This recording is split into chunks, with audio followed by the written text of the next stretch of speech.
This cover of a music book signaled the beginning of a new era in the year 1900.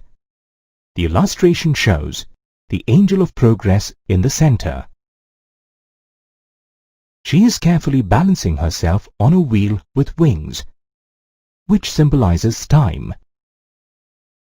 The angel is flanked by several technological inventions, such as the railways, the camera, and the printing press, besides some machines and a factory. Another popular image that glorified machines was the two magicians printed on a trade magazine about 100 years ago. The past and the present was depicted with Aladdin and a mechanic, signifying that a mechanic of today could create magic like Aladdin.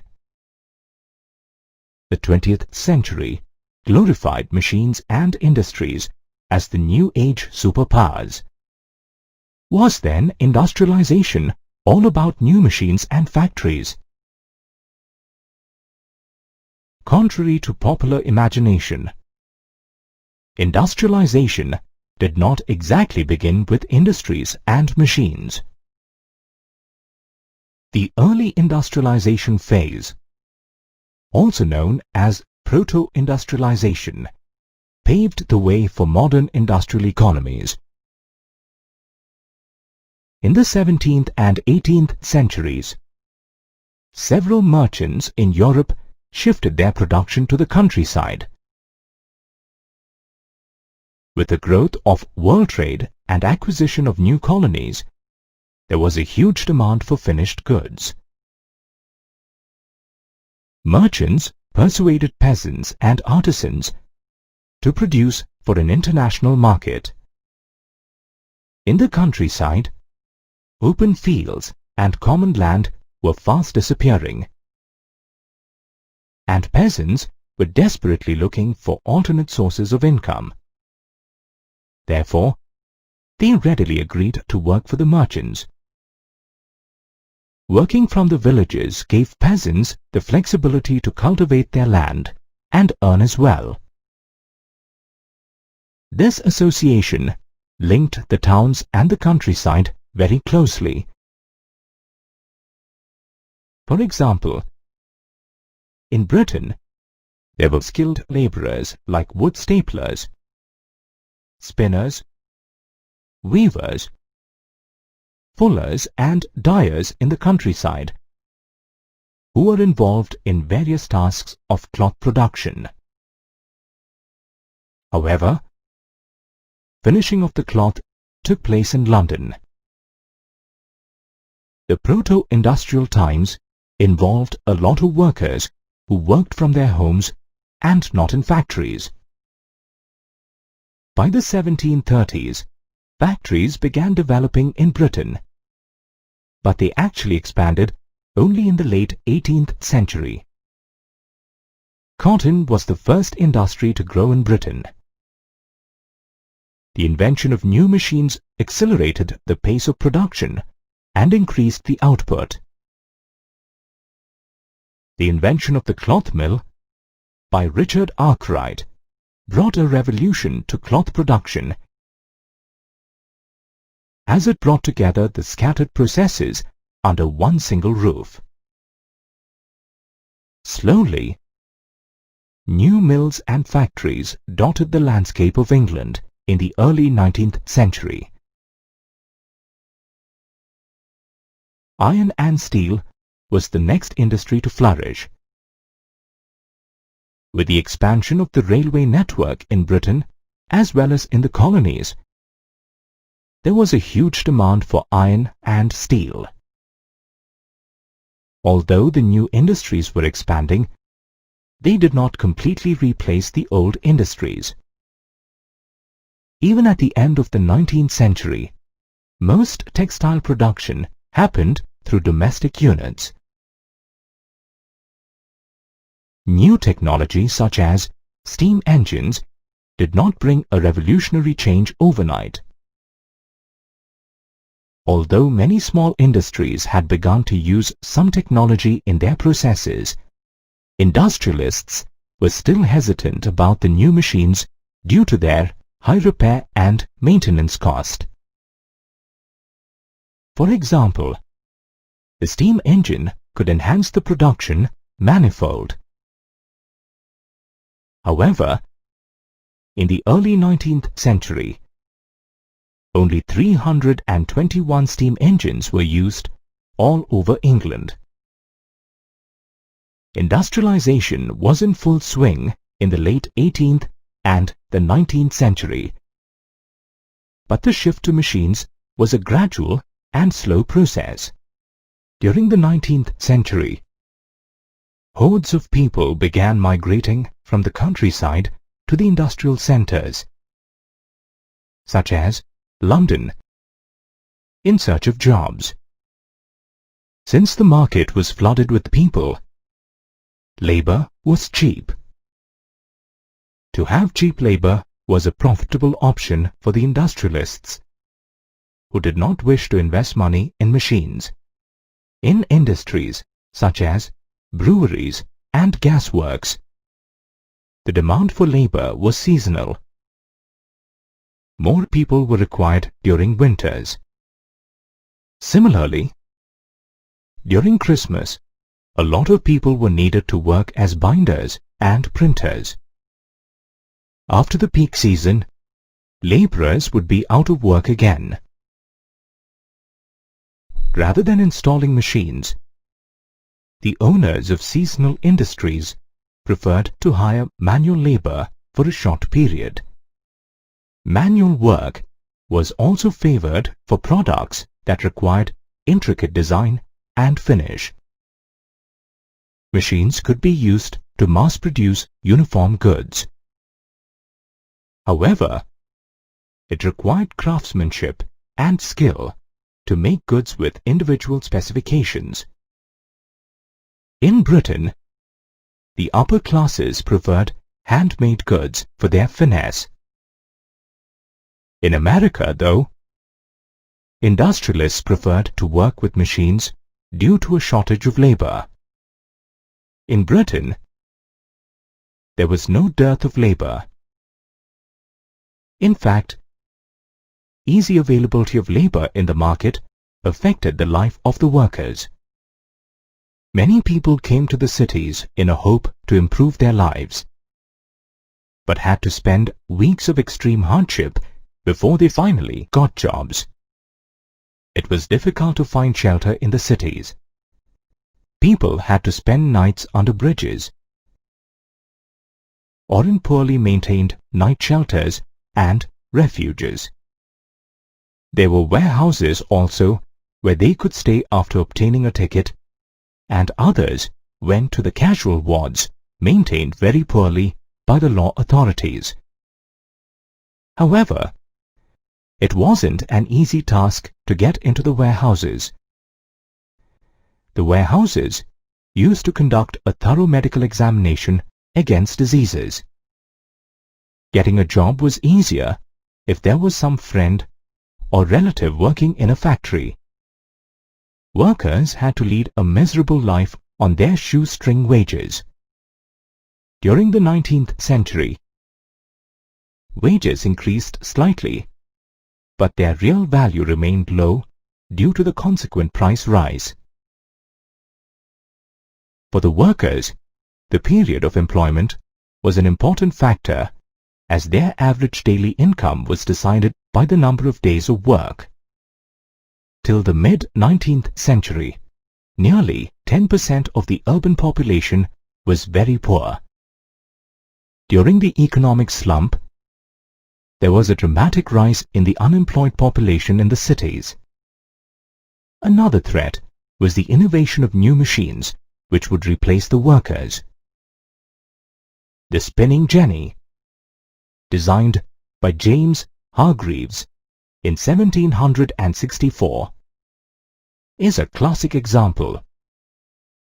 This machine increased the pace of spinning and reduced the demand for labor, thereby leaving hand spinners jobless. The second half of the 19th century witnessed the rise of building activities, which came as a blessing in disguise for the workers.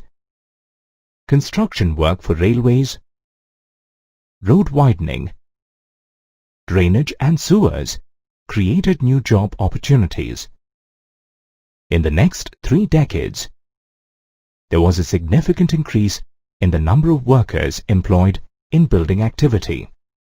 Some archaeological excavations in Egyptian tombs have revealed numerous fragments of cotton originating from Gujarat and dating back to the 5th century AD. Similarly, items like bone needles and wooden spindles have been unearthed at Mohenjo-daro and Harappa, which indicates the use of homespun cotton even in those early times. Historically, India has been known the world over for its flowing silks and crisp cottons. Textiles were one of the most vital industries of India. Let's understand how the arrival of the British and industrialization impacted this age-old industry. India had a huge international market for its textiles. The old seaports of Surat, Masulipatam and Hooghly also enhanced the textile trade and connected India with the Gulf ports in the Red Sea and that of Southeast Asia. Indian merchants and bankers played a key role in this network of export trade. With the rise of European companies, this trade network suffered a gradual decline.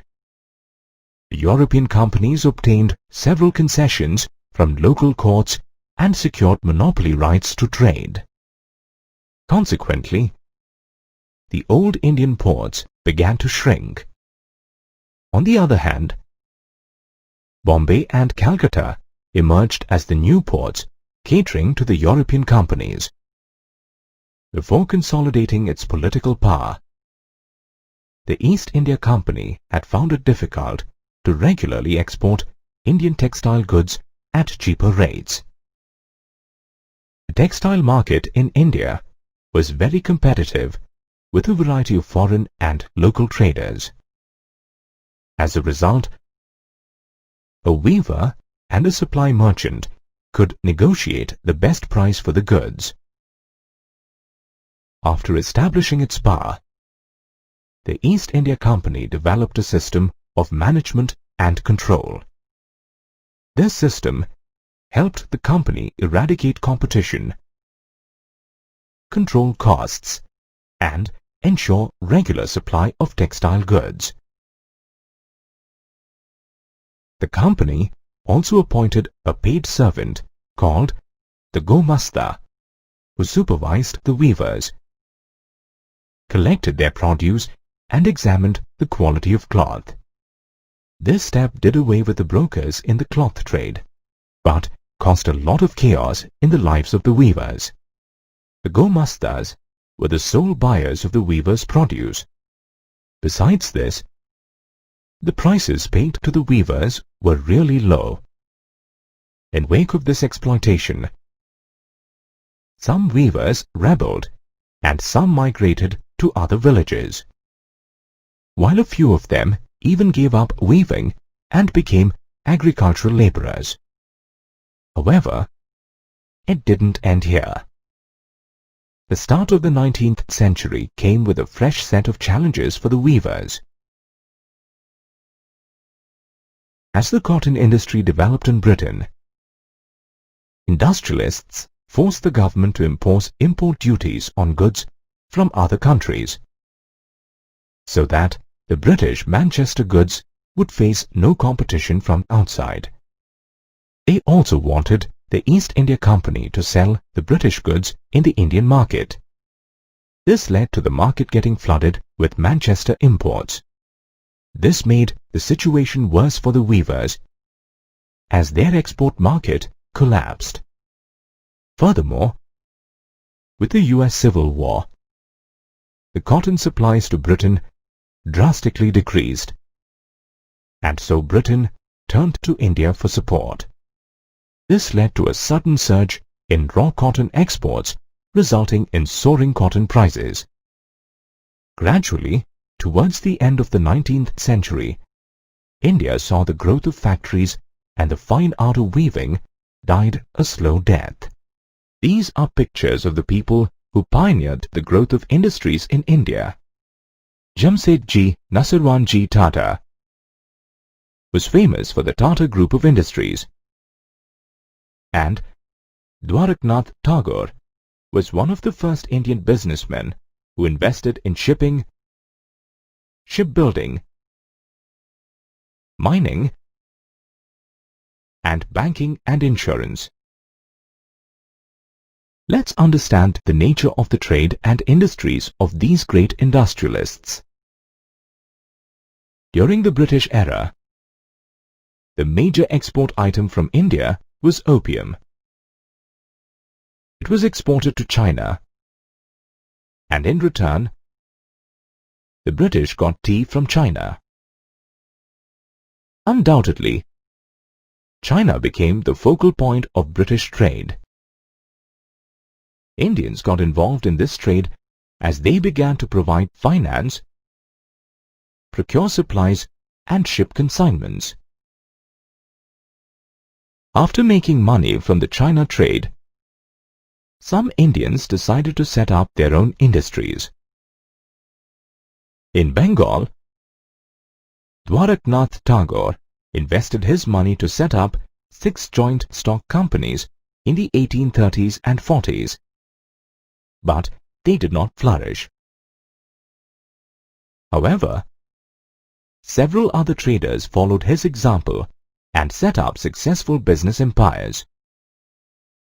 People like Jamsetji Nasirwanji Tata and Dinshawpati established industries in Bombay, while Seth Hukum Chand set up the first jute mill in Calcutta.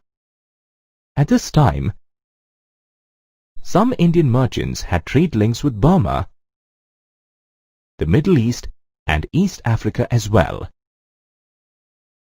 And a few Indian commercial groups catered to the domestic market. They provided finance and other services to traders within India. Later on, they invested their money in setting up factories. However, not all was well for the Indian merchants. The stringent policies of the British government restricted their trade. Their exports were limited to items like cotton, opium, wheat, and indigo, which were required by the British. Moreover, European managing agencies were given the task of controlling Indian industries. These agencies rendered Indian industrialists helpless and had complete control over their investments and key business decisions.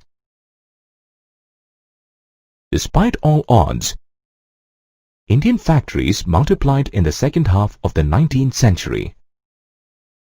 The first cotton mill was established in Bombay in 1854. A few years later, the first jute mill sprung up in Bengal. Gradually, many cotton spinning and weaving mills came up. A strong labor force was required in these mills, which opened new avenues of employment. In 1901, nearly 5,84,000 people worked as laborers. These laborers were peasants and artisans who had moved to nearby cities in search of work. As the number of job aspirants increased, mill owners began to hire a jobber who helped manage recruitments. Jobbers were typically old, experienced, and trusted workers. In spite of the colonial restrictions, Indian industries continued to grow and provided employment to thousands of people. This is not a painting of baby Krishna, but an advertisement of 1928 by the Woodward's Gripe-Water Company. In the last phase of the 19th century, Indian markets were flooded by goods from Britain. To create a positive image of their product and boost sales, British manufacturers used effective advertisements. The owners of Manchester Goods tried to create a unique brand identity for themselves by marking a label, "Made in Manchester," on all their clothes. Early Manchester labels showed many Indian gods and goddesses to create respect and approval for the product. Images of deities were used to make Indian buyers identify with these foreign products. Calendars were also printed to advertise products. These calendars could be used by the rich and the poor, the educated and the illiterate alike. Some calendars also carried the images of Nawabs and kings, which in a way guaranteed the buyer about the product's good quality. On the other hand, the advertisements by Indian manufacturers were very nationalistic, upholding the idea of Swadeshi. Since the Manchester goods commanded a good market share, Indian industries avoided competing with them in the beginning. Indian companies started producing coarse cotton yarn, which was not a British import to India. This yarn was either used by handloom weavers or was exported to China. With the beginning of the Swadeshi movement in the 20th century, industrial groups became vocal in their demands. They got together and pressurized the government to increase tariff protection and grant them other concessions. From 1906, the export of Indian yarn to China declined because of new players in the Chinese market. Therefore, Indian industrialists began cloth production.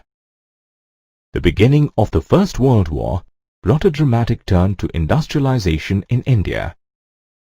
The supply of Manchester goods declined as English mills got busy in producing goods for the war. This provided a golden opportunity to the Indian mill owners to capture the domestic market. Later on, Indian industries were also used to supply items for the British Army in the war. Due to this sudden surge in demand, several new factories were set up in India, and many people were employed. After the war, the British economy could not compete with the new players. The US, Japan, and Germany, and collapsed. Manchester could not regain its position in the Indian market either. While factories grew after the war, large industries were limited to big centers like Bengal and Bombay. Interestingly, most labor force still worked out of small household units in the villages. Despite the initial setback from the Manchester goods, the production of handloom cloth increased in the 20th century. Many weavers shifted to the technologically advanced looms with fly shuttles. By 1941, over 35% weavers used this technology. Specialized weavers who wove finer varieties for the rich people were in a better position to handle competition from the mills. Their production was not impacted by bad harvests and famines, as the rich could afford to buy at all times. Moreover, mills could never replicate the exquisitely woven fabric. The weavers lived a poor life and learned to survive the cutthroat competition. Overall, hand labor and small-scale production remained integral to the process of industrialization.